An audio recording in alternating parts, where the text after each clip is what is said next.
Hello everyone, you are watching my YouTube channel Learn English with Jadoo sir. Today we are going to see first tense. Its name is simple present tense. Simple present tense म्हणजे साधा वर्तमान काळ. काय म्हणतो याला आपण मुलांनो? याला म्हणतो आपण साधा वर्तमान काळ. आता साधा वर्तमान काळ म्हणजे काय? जी क्रिया, ज्या छोट्या छोट्या क्रिया आपण करतो, मी चालतो, मी बोलतो, मी लिहितो, मी वाचतो, ह्या क्रिया करण्याकरिता किंवा जे काय आपले हॅबिच्युअल ॲक्शन आहे, डेली हॅबिच्युअल ॲक्शन्स सांगण्याकरिता या काळाचा वापर केला जातो. आणि हा काळाचा वापर करत असताना each tense has unique structure. प्रत्येक काळाला एक युनिक स्ट्रक्चर आहे.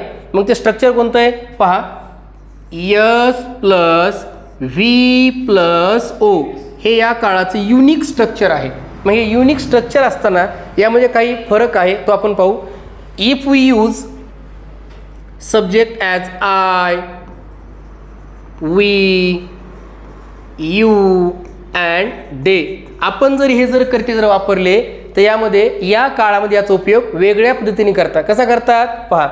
जर साध्या वर्तमान काळामध्ये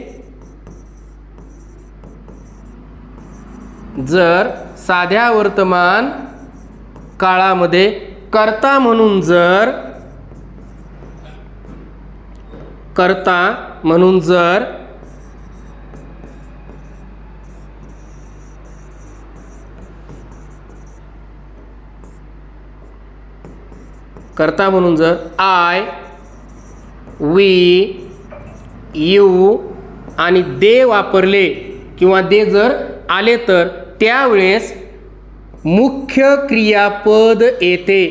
काय येते? मुख्य क्रियापद. म्हणजेच काय? क्रियापदाचे पहिले रूप, first form of the verb. म्हणजे जर साध्या वर्तमान काळामध्ये आय, वी, यू आणि दे हे करते आले तर क्रियापदाचे पहिले रूपच घेतले जाते. मग पहा एखादं वाक्य आपण या ठिकाणी पाहू. यामध्ये फर्स्ट सेंटेन्स आहे, काय आहे पहा. आय गो टू स्कूल, मी शाळेत जातो. जर या आय या कर्त्यासमोर क्रियापदाचे पहिले रूपच जर येत असेल तर मग हे जे राहिलेले जे कर्ते आहेत वी, यू, दे या क्रियापदासमोर सुद्धा काय येणार आहे? तेच येणार आहे.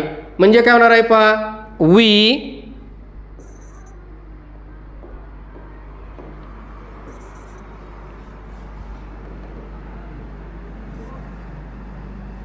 we go to school, you go to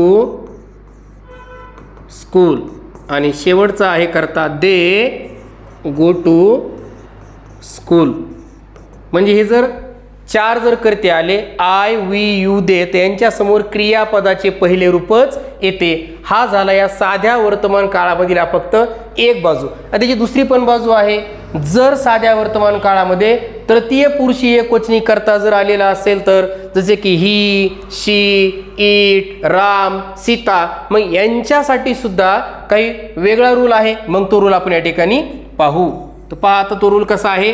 जर साध्या वर्तमान काळामध्ये कर्ता म्हणून जर ही, शी, इट, काय म्हणले ते? साध्या वर्तमान काळामध्ये कर्ता म्हणून जर ही, शी, इट, राम आणि सीता हे जे करते हे आहे थर्ड पर्सन सिंग्युलर प्रोनाउन. हे पर्सनल प्रोनाउन आहेत आणि यांचा उपयोग आपण काय करतो पहा. आता कसा करतो. जर हे जर करते आले असतील तर आपण वाक्य तयार कसे करायचे पहा. जर साध्या वर्तमान काळामध्ये ही, शी, इट, राम, सीता हे जर आलेले असेल तर मुख्य क्रियापदाला यस किंवा इयस प्रत्यय येतो. कोणता प्रत्यय येतो? यस किंवा ईएस. मग आता प्रश्न काय पडला आपल्याला? यस किंवा ईएस हा जो प्रत्यय आहे मग तो केव्हा घ्यायचा? मग पहा, जर पहिला गट आहे मुख्य क्रियापदाच्या शेवटी, काय म्हणतात ते? जर मुख्य क्रियापदाच्या शेवटी काय असेल? Double S, S H, C H, x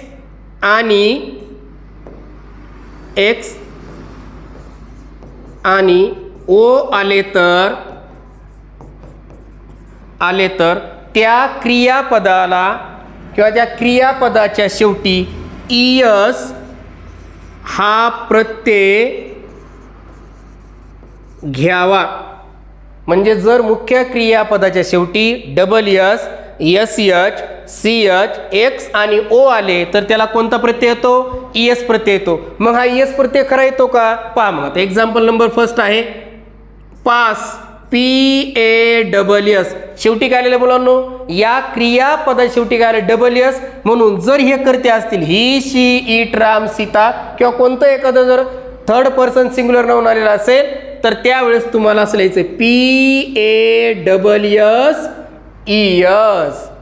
त्यानंतर जर सेकंड आला असेल, कोणता आले असेल? SH, PUSH, PUSHES. Push, pushes. Catch, CATCH, CATCHES, catches. जर या ठिकाणी आला असेल गो, GOES, गोज. आणि शेवटचा घटक आहे relax, RELAX,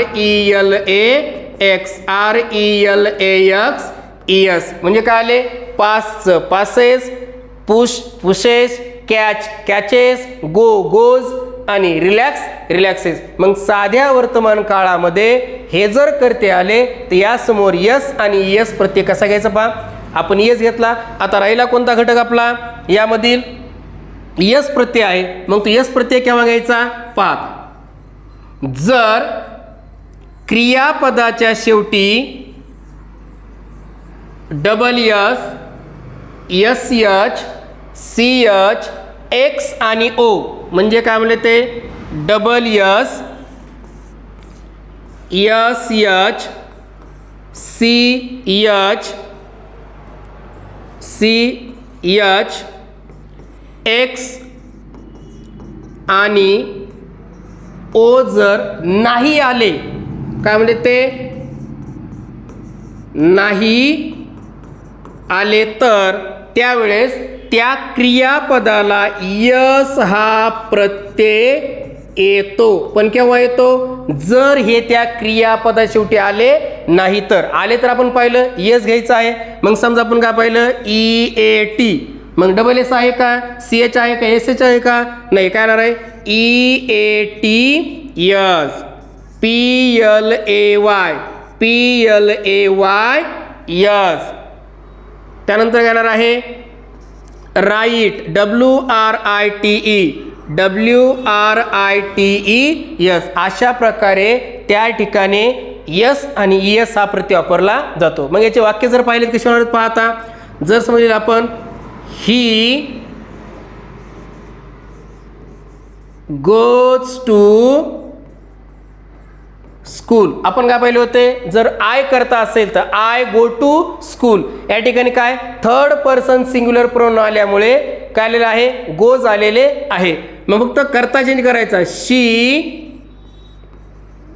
goes to school. त्यानंतर आहे राम गोज टू स्कूल. आणि आपलं शेवटचं वाक्य राहिलं कोणतं आता? Sita goes to school. अशा प्रकारे आपले हे सिंपल प्रेझेंट टेन्समध्ये जर आय, वी, यू, दे आले किंवा ही, शी, इट, राम, सीता जर आले तर याप्रमाणे आपल्याला त्या क्रियापदाचा वापर करायचा आहे. आणि हा काळ या ठिकाणी आपण पाहिलेला आहे. धन्यवाद.